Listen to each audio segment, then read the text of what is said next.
Hello, sorry for the delay. Still trying to figure out how to make these scheduled live streams actually work when I want them to go live. And I'm struggling with it. So I end up just creating a new one. So sorry about that. Hopefully I didn't lose a bunch of people. Probably not. Okay, so back with I'm going to try and do like a weekly live where I talk about nurse practitioner stuff while I'm getting ready. And I will probably include like a topic. This week's topic is going to be, I'm going to start trying to correlate the topic that I'm talking about on here with the blog post that I'm writing on my website, with the TikToks that I'm posting, so that it all just flows well and easily, and it's less work on my part. I forgot to get any water, so it is what it is.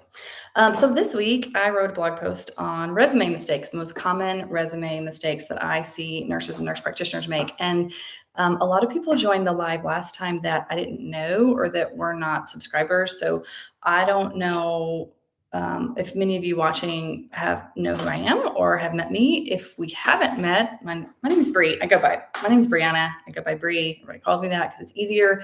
And I am a nurse practitioner. I work in critical care, and I do a lot of like teaching in the form of precepting nurse practitioners. And so I have a business where I mentor nurses and NPs in career choices and interview strategy. Love talking interview. That's probably my favorite thing to talk about. But I ended up talking about a lot of critical care educational stuff too. And a couple months ago, one of my sweet little subscribers asked me to do a makeup tutorial, and it has made my life. It has made my life. That is my daughter, Paige, calling. I'll have to call her back later. She's off in college. I have a 19-year-old. She's at college. Can you believe that? I can't believe it. So anyways, I thought, well, I don't really want to do a makeup tutorial, but how about I'll do a weekly get ready with me kind of thing. And then that way we can talk about whatever y'all want to talk about. You can ask me questions. This is your opportunity. If you are a nurse or a nurse practitioner and you want to know anything about the profession, how to get into it, how to get a job. I know a lot about ICU stuff. We can talk about that. Or anything else you want to talk about. Professionally or personally, I don't mind. We can talk about it while I get ready for my night shift. And I worked last night in the hospital, and holy mackerel. I'm sure where y'all are, it is the same, but it is viral season, viral cold season. And since I'm critical care, pulm crit / cardiac crit, CCU, CVICU, it's mostly what we do. We are full. The house is full. We are holding in the ED, and this is nationwide. I hear it from a lot of people. I'm friends with a lot of people. I also get a lot of friends or family people who sent me texts. They all have like COVID and RSV and metapneumovirus, and they all feel like crap, but they have high fevers and croupy coughs, and we're kind of seeing that in the hospital. But what's interesting is that the people that are coming in the hospital are the ones that we were told like the initial COVID would hit, which are the people with comorbidities. So it's not like the COVID or the virus that's really taking them out. It's all the other things on top of it. But yeah, busy, super duper busy. Myself, another NP, and a physician had, 50 something people on our census last night, which is a lot for us, particularly in critical care, because all you need is one patient who's crashing and you can't leave that area. And that's kind of how it was for me last night. So I'm a little tired. I slept, holy cow, y'all, I slept 5 hours today. I never sleep that much after a night shift. I sleep 3 hours at best. Okay, anyways, enough about my life.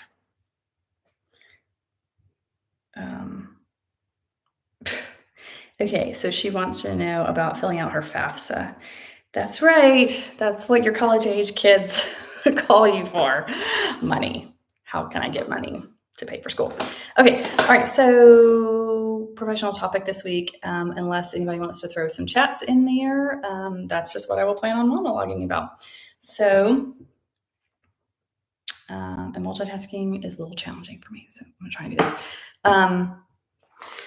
All right, if you are in a season of resume writing and job application and nobody's calling you back, y'all, there's a very decent chance that a computer system called the applicant tracking system is weeding you out.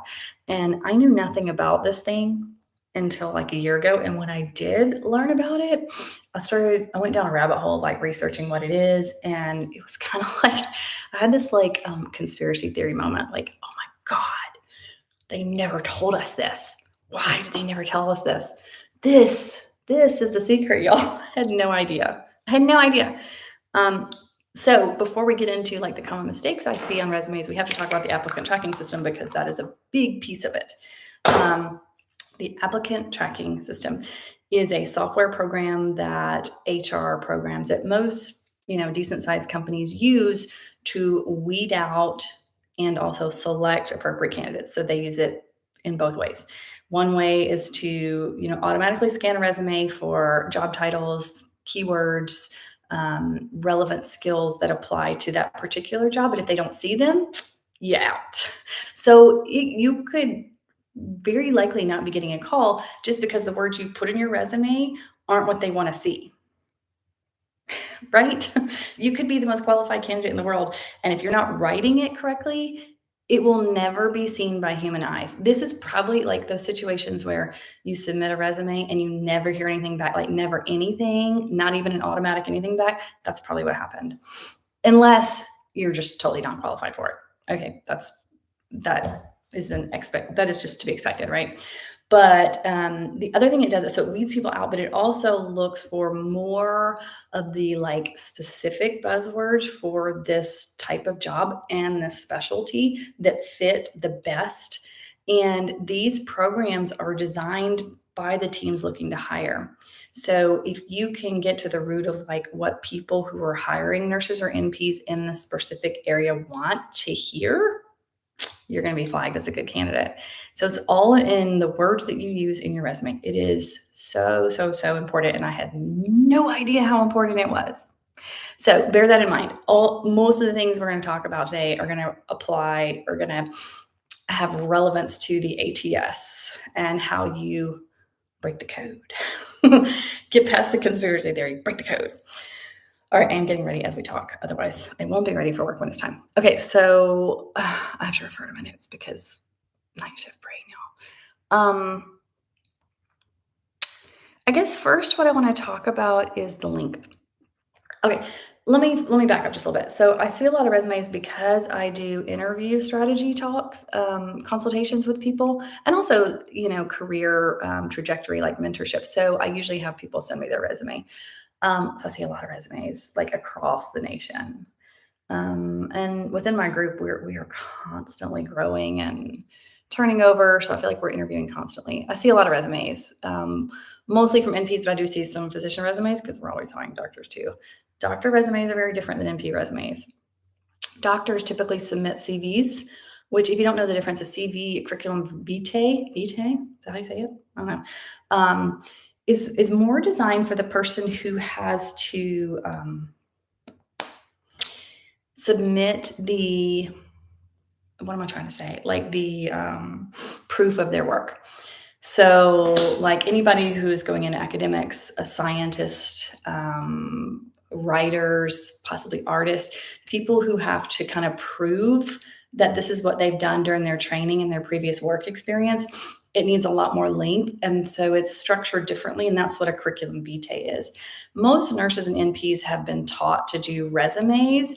And I don't know about you, but I was told, keep it to one page. That's what I was told. And that's what I see a lot of NPs submit to me are one-page resumes. And I am not a fan. Now, some of this is a little bit personal, right? Personal preference kind of thing. You may hear different things from different people. And it's all kind of like little nuanced things, right? These are all small things in the grand scheme of things. But in a saturated market, you really, really, really want to stand out and want to look the best. So this is nitty gritty stuff, but take it for what you will. I do not feel that I can get enough information from a one-page resume. And so when I get NPs that send this to me, what they've done is they've tried to whittle things down in order to squish it all in that one page, and they leave out relevant information and possibly even include information that is not relevant. So it's not the right stuff. It's not the right buzzwords.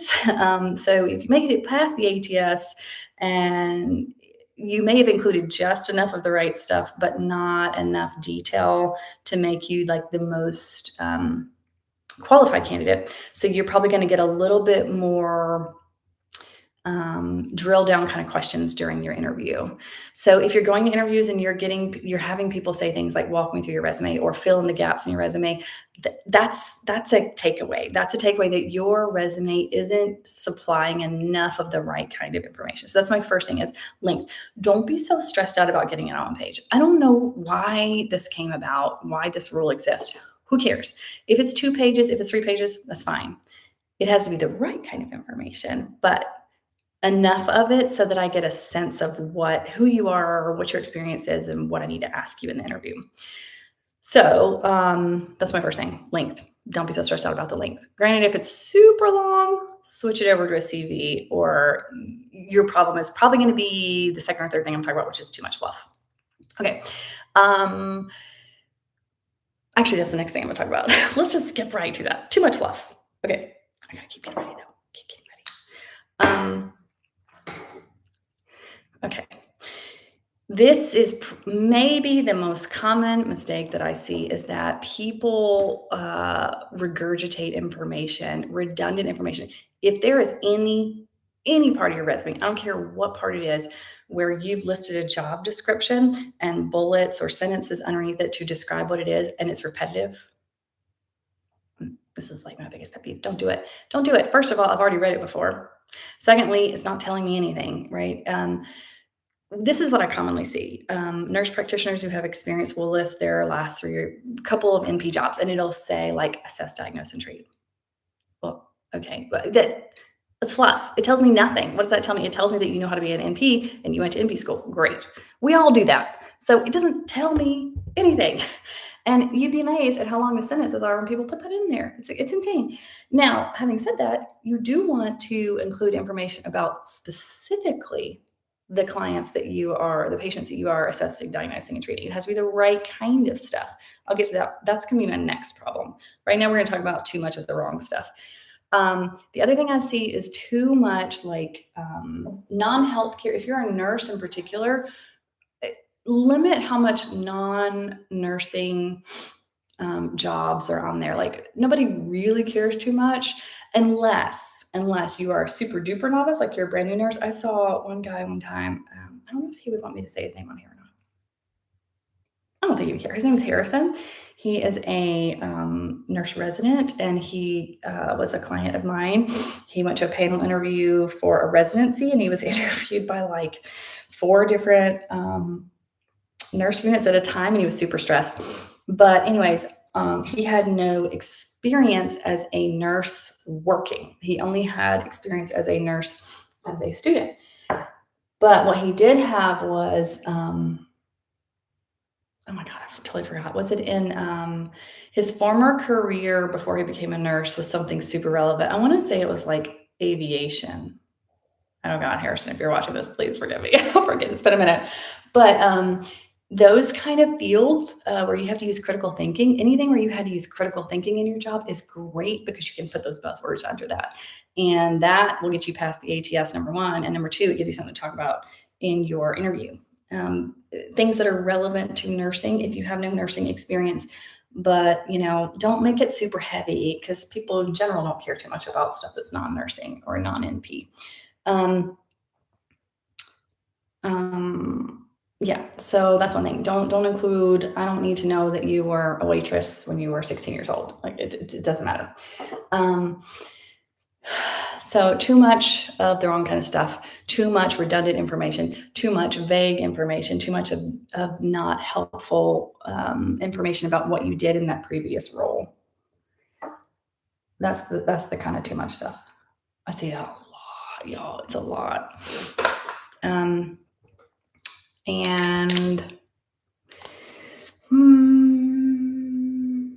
Yeah, okay. So then the next one is the opposite. It's not enough of the right stuff.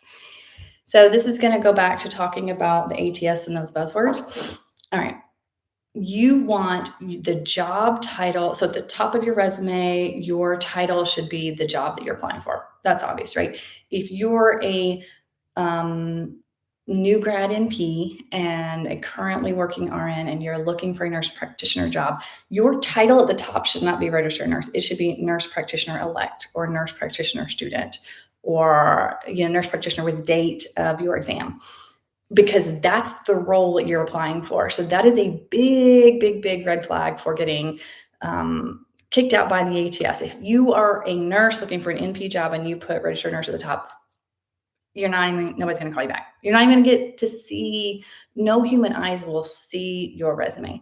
So then underneath that, when you go through your job listings, each of your jobs, okay, you're probably, if you've worked as a bedside nurse, you're going to have a couple of nursing jobs. If you're like me, I've been a nurse for 16 years and I job hopped about every 2 years. I had a lot of nursing jobs. Under each job listing, try and include buzzwords that apply to that role as an NP. Let me think how I want to segue this discussion. What I commonly see is that new grad NPs, they will include a lot of their nursing background stuff with all that fluff that I already talked about.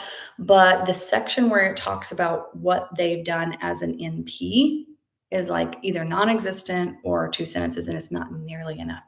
Y'all, if you don't show them who you are as an NP, they won't see you as an NP. Having said that, nursing background matters. Yes, it does matter. It doesn't matter as much as you think it does, though. I mean, while it's important, it's sort of assumed that if you're a candidate applying, the best candidates already have experience as a bedside nurse. So I don't need a ton of information about what you've done as a nurse. What I need is what you've done as an NP. And you're like, okay, Brianna, I've had no experience as an NP. What do I put there? I hear you. I hear you. You have. What you have is experience as a nurse practitioner trainee and as a nurse practitioner student. Do not discount how important that is. This is probably also one of the most common things I see, and elicits a lot of questions. If it makes it to the point of interview, a lot of questions, because all I see you as is the nurse that you've been at the bedside. And I can ask you stuff about that. But what I really need to know is, how much time am I going to have to spend onboarding you? And a lot of that depends on where you went to school, what kind of training you got in that program, what kind of clinical rotations you did, how many hours you spent there, what type of patients you saw there, how many patients per day you saw. Like, were you at a point that you were still shadowing at the end, or were you writing 4 notes a day? Were you doing any procedures? I really want details from your NP clinical rotations as opposed to your work experience as an RN. I would care. You could put your RN work experience and just put 1 sentence under it.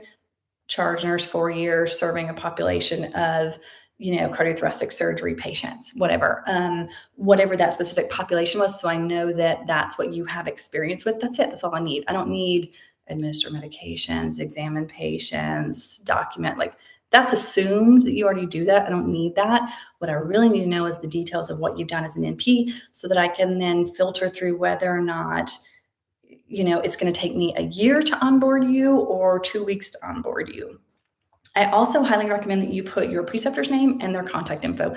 And if possible, when you do a rotation, y'all, ask every single preceptor if they'll do a reference for you. Every single one of them, even if, I don't know, if maybe if I didn't have a great relationship with one, I would, but even the ones that you don't think might not write you a great reference, just get it. You don't have to use it. The more you have, the better it'll be, and you'll be able to filter through which one's right for you. Okay, I'm going to pause for a second and do this because I can't do it and talk to you at the same time. This is my little bronzer. And you put it high on the cheekbones because old faces don't like it when you put it lower. And then I put it a little here so I look like I have a tan when I don't. Fake or something. It's like the new age catfishing. Just make it look better. Make it look better, even for a night shift. And then I kind of blend it all out. For my one friend who wants to know what I do makeup-wise, I love you. You validated my existence as an influencer. Everybody laughs when I say that. My family included. Stop it. I know. Okay, and now blah, blah, blah. And I can move on. So we were talking about putting the right information. So I gotta I gotta tell okay, so for each of those rotations you did as an NP, I would put in the title, nurse practitioner student with, because you've put that word in your resume multiple times, so it's gonna like flag, this is an NP, this is an NP student. So it's gonna it's like a keyword, right? It's SEO for those of you who know what I'm talking about. Um, Developing a website, I learned way more about SEO than I want to know. Search engine optimization, machines, making sure the machines recognize you and gives your information to the right person. That's essentially what this is. The ATS is SEO. Okay, eyeshadow, and I gotta take just a half a second because my friend who asked about makeup specifically asked about eyeshadow, and I'm a huge fan of Makeup Geek, but I'm pretty sure that they have gone out of business. And this makes me profoundly sad because this is the best eyeshadow I have ever used. Super pigmented and lasts forever. And y'all, I'm putting my makeup at it's 3:30 Eastern Standard Time. I'm gonna go to work at 7. I won't get home until 8. And it won't look great, but it'll still be there. What is that, like 18 hours? 18 hours. That's a long time for makeup to last. That's asking a whole lot. Makeup Geek does it the best. But having said that, I did buy some Urban Decay at the Christmas sale, the Black Friday sale. I got this palette, which is, what is it? Half baked. Half baked. Look at these colors, y'all. They're amazing. Amazing. So I'm going to be using the browns today. I'm going to be staying in the brown color palette because kind of wearing some brown. I also think brown is a great complementary color for blue eyes. So I do wear brown a fair amount. Brown and pink, I tend to stay in those families. Okay, all right. So the buzzwords, using the right buzzwords in your titles and your job descriptions. And this is the key piece. When you're putting those bullets underneath each job description or clinical rotation or whatever, using the skills that specialty is looking for. This is the part that is like a little bit mind-blowing to me. Like once you do some research and get into what the ATS is, what to put in there, and what people want to see, specialty-wise, the skills, it's like you've cracked the code. So this is not a promotional video by any means, but I'm not a resume writer. I just review a lot of resumes. I see them, so I see the common problems. But I do have a friend who is a resume writer, sort of. She used to write resumes for nurse practitioners. She is a nurse practitioner. Now she has so much business that she doesn't have time to do that anymore. So what she's done is developed like DIY programs, digital courses with videos, templates that you fill in to help you write your own resume. And they can be a little bit on the pricey side. But here's my thing. I've used her services, so that's why I'm affiliate of hers and I believe in her product. I interviewed her. If you go back to my main page on the channel, it's like a pink background and it says interview Resume 101. That's what it's called. Resume 101 with Amanda Garnieri. She is the Resume RX NP. I know a lot of y'all probably heard of her. Her stuff is worth the money. My current resume is from her template, not just because of the templates, but here's the thing. I believe if you're going to have someone teach you or write your resume for you, it needs to be someone within your profession because they've seen a lot of these resumes. They know what works, and they can give you feedback on what's worked for other people. And it's very specific towards your field. So my number one tip is make sure if you're going to hire someone to do it, you hire someone within your profession. Part of why I like hers is one of her programs. I had to write it down because I always forget the name of it. Resume Makeover Pro. Okay, it has the videos, it has the templates, but honestly, the single best piece of that whole program is something called a bullet bank. And within it, she's got like tons. I want to say it's like 30 different specialties for RNs and 30 different specialties for nurse practitioners. And you click on that specialty, like I'm critical care, palm crit, whatever. You click on that NP, palm crit, and it pulls up like this whole page of bullets of wording of what people who have submitted resumes for that specialty have written that work well. And there's nothing better than copying from someone else who's done it well. And some of the things that are written there are things I would have never thought of. It goes beyond the typical assess, diagnose, and treat. I had to write down some examples because I forget, but like it may say something like rounded on X number of patients in X unit,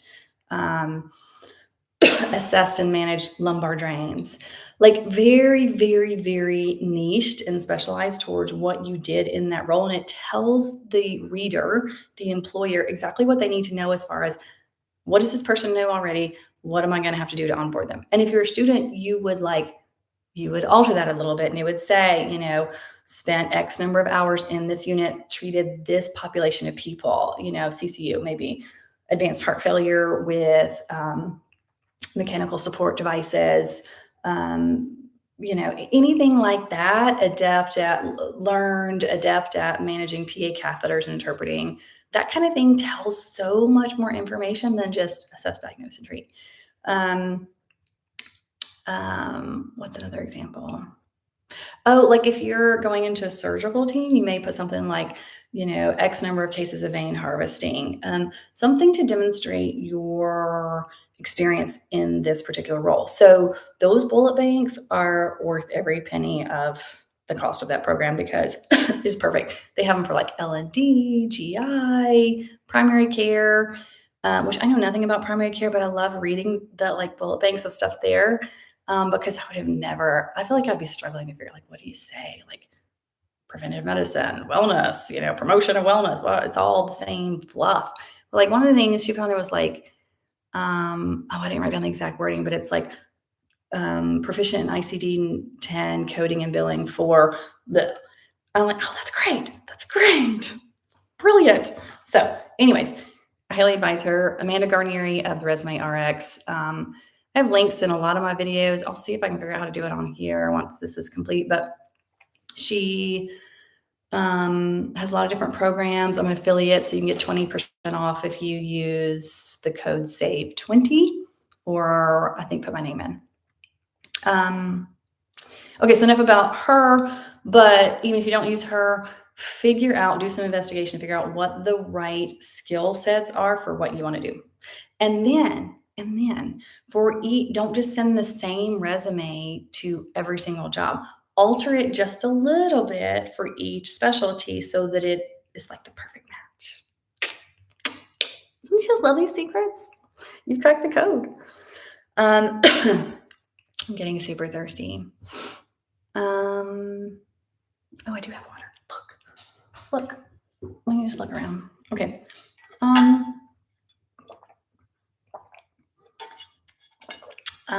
Okay. I gotta put on some makeup.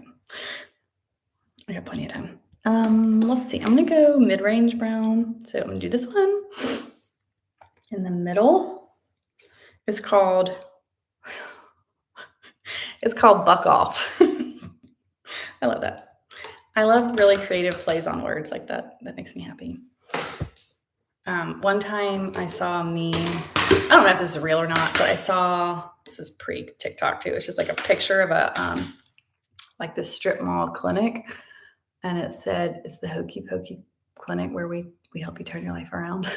I would totally go to that clinic just because, my God, it's amazing. It's brilliant who came up with that.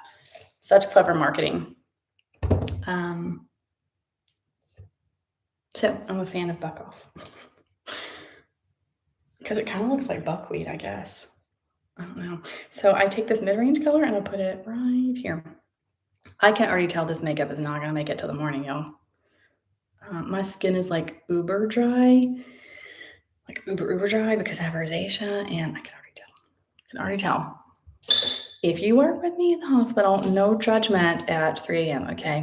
I'm going to hide my face. Although we're back to wearing masks. I'm going to talk about that. It's delightful. Okay, mid-range color.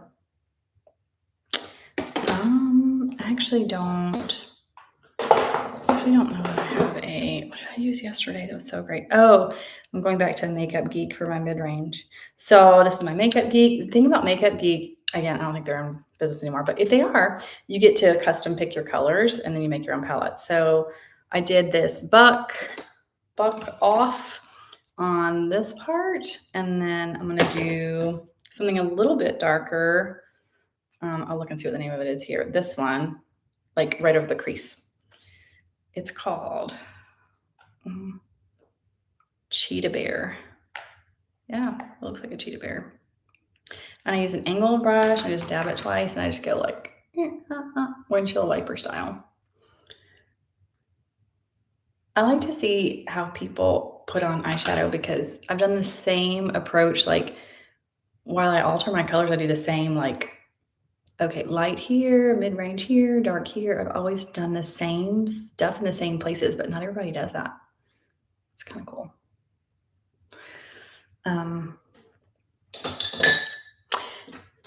Okay, and then I'm gonna take my darkest color with this like kind of like stippled, almost a little stiff angled brush with my darkest color. And that is gonna be, I'm gonna go back to my half-baked palette, and I'm gonna use Edible at the end. And I just like dab it a couple times. All right, we should probably get back to this because y'all aren't here for makeup. Oh, okay. The last two are kind of like almost common sense stuff, but I see it often enough that we got to talk about it. And that is people don't put procedures on their resume. And I'm not just talking NPs, resumes too. Like you are adept at placing IVs. You are adept at placing NG tubes. You are adept at managing vasoactive drips. And people leave that stuff off all the time. But yet they put all the stupid stuff in. So get to the heart of the matter of what you do. And if you are a novice NP, okay, then I'm gonna take a little blender. I'm gonna kind of like blend it out a little. That's okay. Even if, you've only done one or two during rotation, just put it on there. Or you could even consider, I've never seen anybody do this, but I wouldn't mind seeing it. If you put like what you've witnessed, like say you rounded with a heart failure team, an advanced heart failure team that did advanced mechanical support, witnessed, 25 balloon pump insertion, helped manage post balloon pump insertion complications.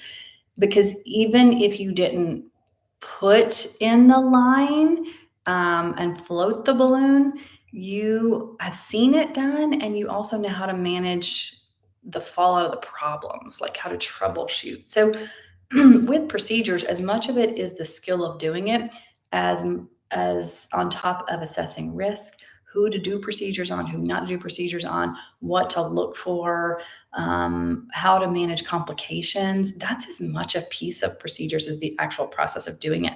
So I definitely encourage you to include that kind of stuff. Okay, the lightest color. What did I do? The lightest color is going to be Rocky. It's going to be this one. Yeah, I think that one. I think that's what I did last night. I'm kind of liking these browns right now. The last one is totally stupid, but all the time, all the freaking time. No references. Or they'll say like, it'll be like a reference from someone from like 10 years ago, or they'll have a reference with no phone number. Like make it easy for these people, because here's the thing. I don't even know, probably HR does weed out some of these things and call these people, but I never have. Not really. But if you put for each rotation a preceptor name and a phone number, then even if they don't call all those people, they're going to see that and go, oh, there's a lot of people that have references for this person. So they must, number one, be confident in how they perform during that clinical rotation and be pretty good to want to include all these people. So it looks way better.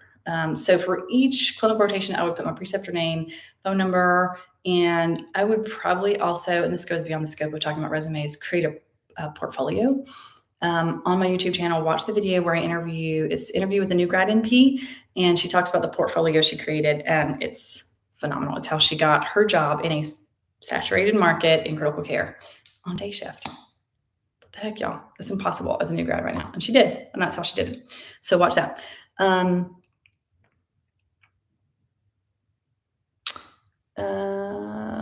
Yeah, so that's it.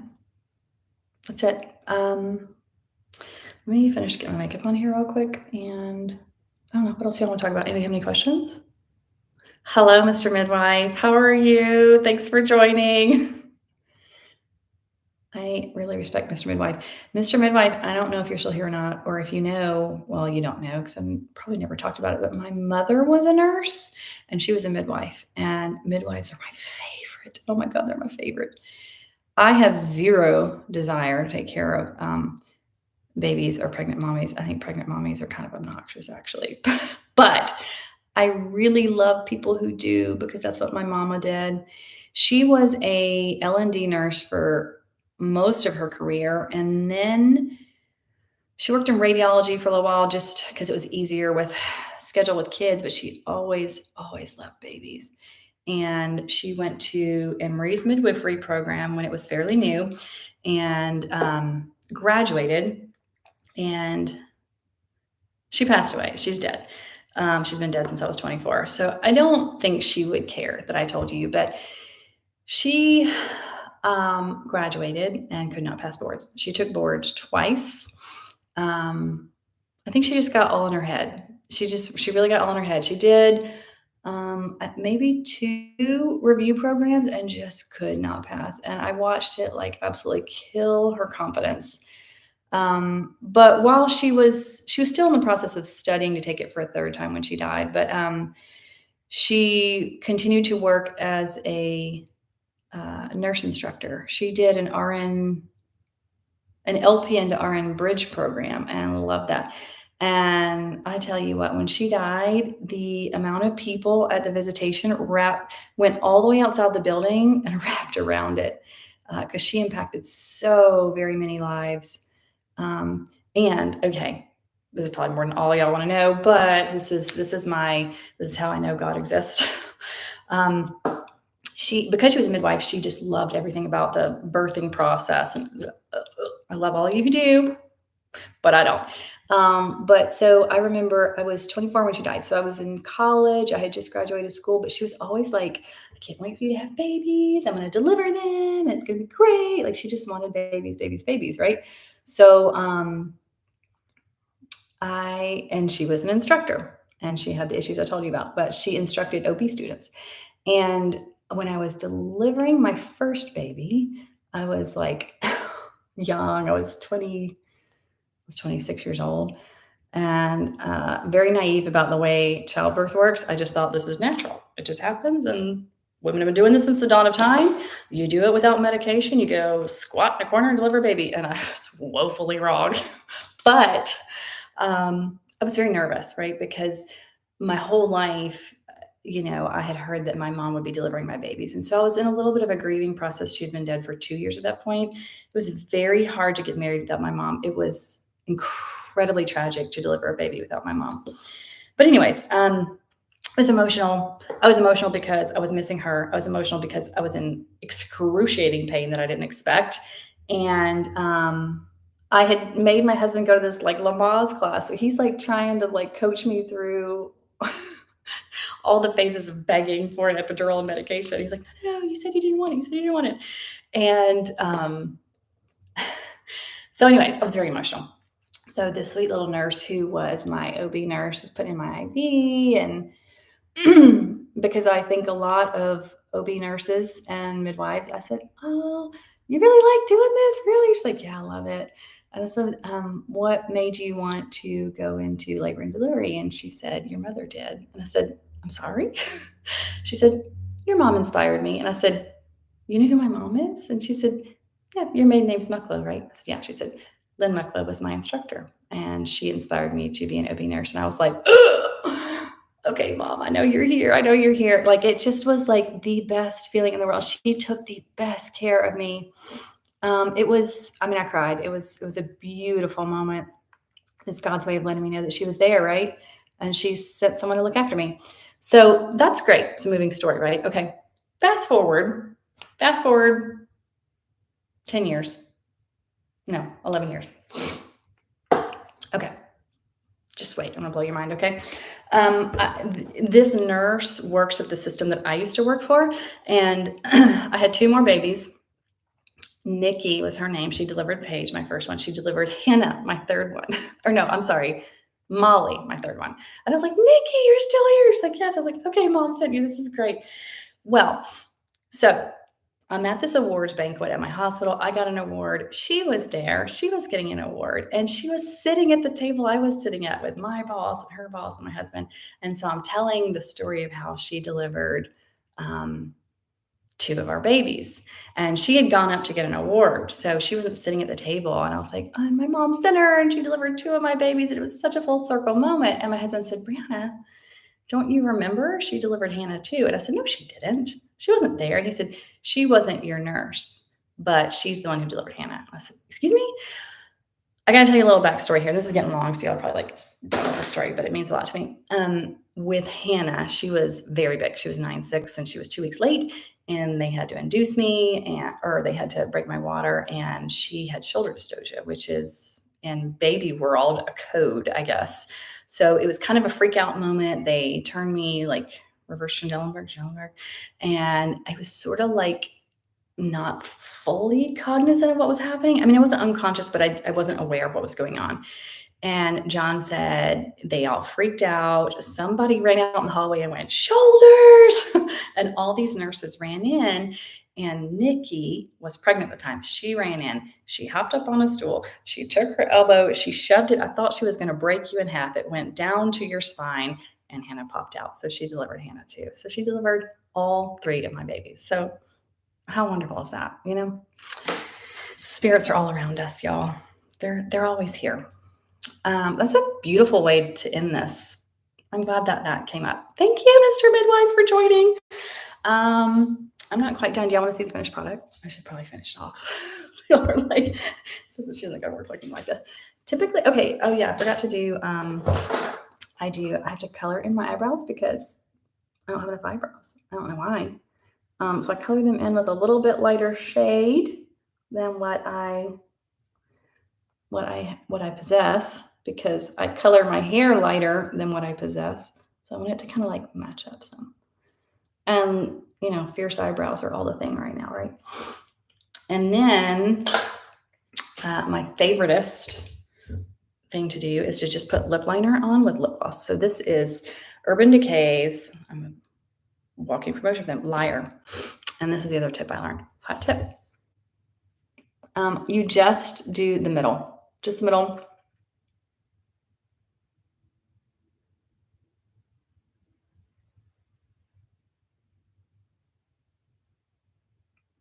And then you kind of like blend it out. And that's all I do. Oh, shoot, I messed it up. Et voila. This lighting makes me look super pale and tired, but we ready to go to work now. It was a great note to go to work on too. Thank you for that. All right, y'all have a great day. I will be back next Thursday. And if it's not on the live stream like link that I put up there, it's because I'm an amateur and I can't figure it out. I don't know what the topic will be next week. Y'all let me know what you want to talk about. All right. Thanks for joining, guys.